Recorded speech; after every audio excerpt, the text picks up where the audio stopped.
Hi there, welcome to my views and news. Two news stories for you. Firstly, uh, last month, several people were killed in fighting on Ethiopia-Kenya border. I did a video on that. The clash was between Kenyan and Ethiopian communities. What happened after that?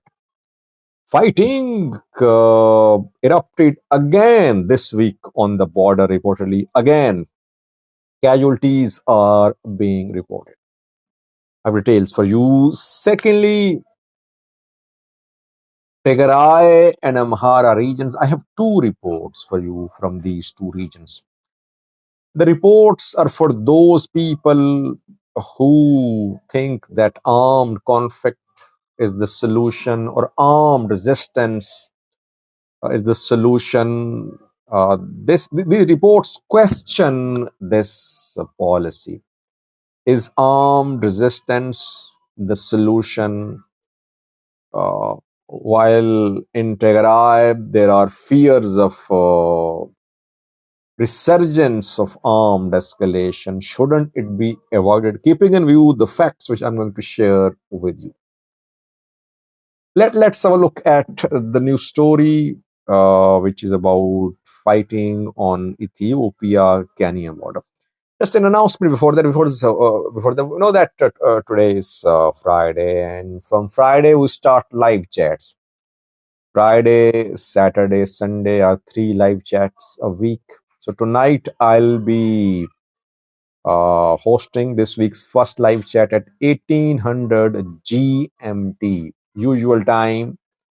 Looking forward to seeing you with your questions and comments. Ethiopia-Kenya border viewers. In February, clashes erupted on the border between Turkana and Dasanich. Turkana is a county on Kenyan side of Kenya-Ethiopia border. Dasanich is located on Ethiopian side of Ethiopia-Kenya border. Dasanich is in South Omo zone of Ethiopia. Last month, when a Kenyan Turkana community and Ethiopian Dasanich community clashed, the clash was over fishing rights, water rights, grazing rights, reportedly. And both sides suffered losses back then. Kenyan uh, locals entered Ethiopian territory, Ethiopians entered Kenyan territory. Later, elders intervened, security forces were deployed, agreement was reached. Kenyan authorities, Kenyan side agreed to return the shipping nets, fishing nets and boats, which they had taken by force from Ethiopian side. Several people were killed back then. Dozens were killed others because over 10 people are still missing. Especially from Kenyan side, people are missing.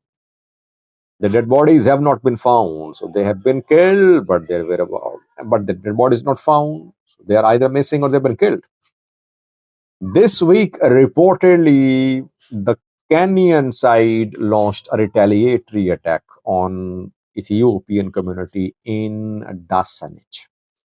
Clashes erupted and four were killed. Four Ethiopians were killed, three were injured. So situation on the borders now is again becoming very tense.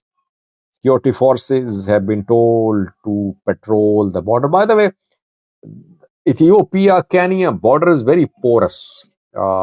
It's not fully manned. That is why these people can easily cross the border and carry out attacks on each other. So there is a border crossing as well. Same is the case with Ethiopia-Somalia border, Ethiopia-Sudan border, Ethiopia-South Sudan border. That all these borders are not fully manned. Communities move across the border, sometimes through border crossing, sometimes illegally. That is why smuggling, illegal activities, human trafficking, arms trafficking happening in border areas. Secondly, was two reports for you from Tigray and Amhara regions, showing the grave humanitarian situation in the two regions.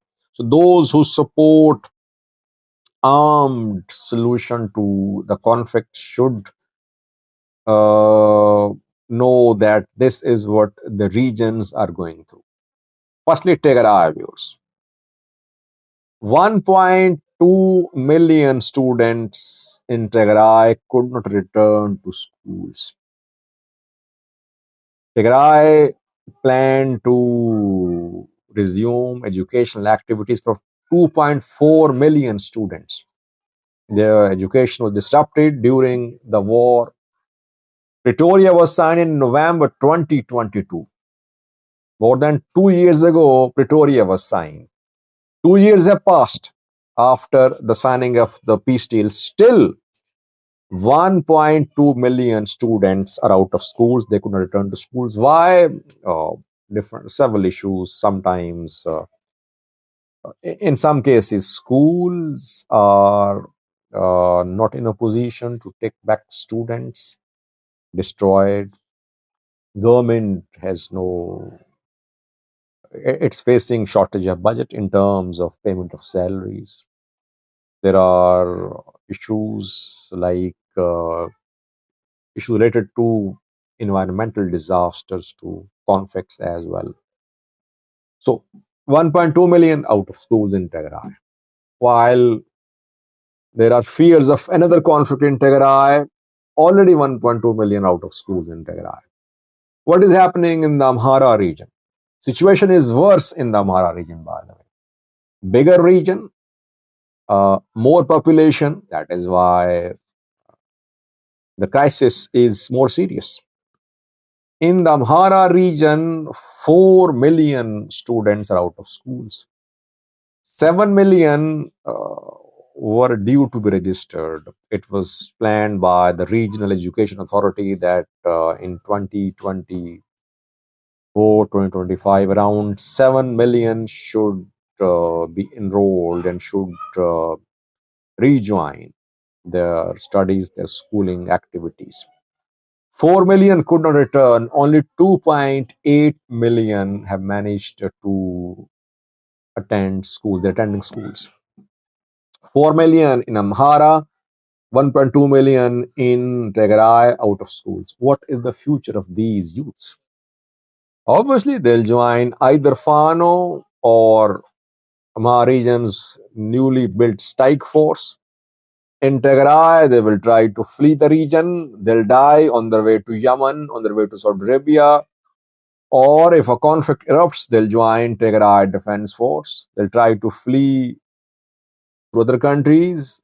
They'll try to flee towards other regions too.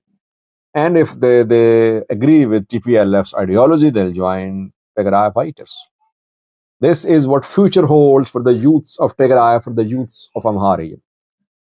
What I want to say is that those who say that confrontation is the solution, armed resistance is the solution, they should also realize that in the end, people are suffering. Fano fighters, they're fighting for their people, for the future of Amhara youths, Amhara people. But those Amhara youths are suffering, those Amhara children are suffering, they have no access to education, they have no access to healthcare. So this fight for Amhara people is actually making the lives of Amhara people difficult. I am not saying that what Fano is doing is wrong. I'm not saying that. That's up to them to decide it's right or wrong. What I'm saying is that people are suffering. In Tigray, there is no appetite for any war. People don't want any war. They have gone through a lot. But still, there are people who promote divisions in Tigray, who want to consolidate their power in Tigray. They're not ready to ensure that people's participation is the main factor in decision making. TPLF bent on perpetuating its political dominance in Tigray. Tigray military aligning with TPLF, no room for any other political party, political group in Tigray. While people are suffering, IDPs suffering at camps, refugees suffering in Sudan. This is what Tigray and Amhara region are witnessing on the ground. Thank you for watching.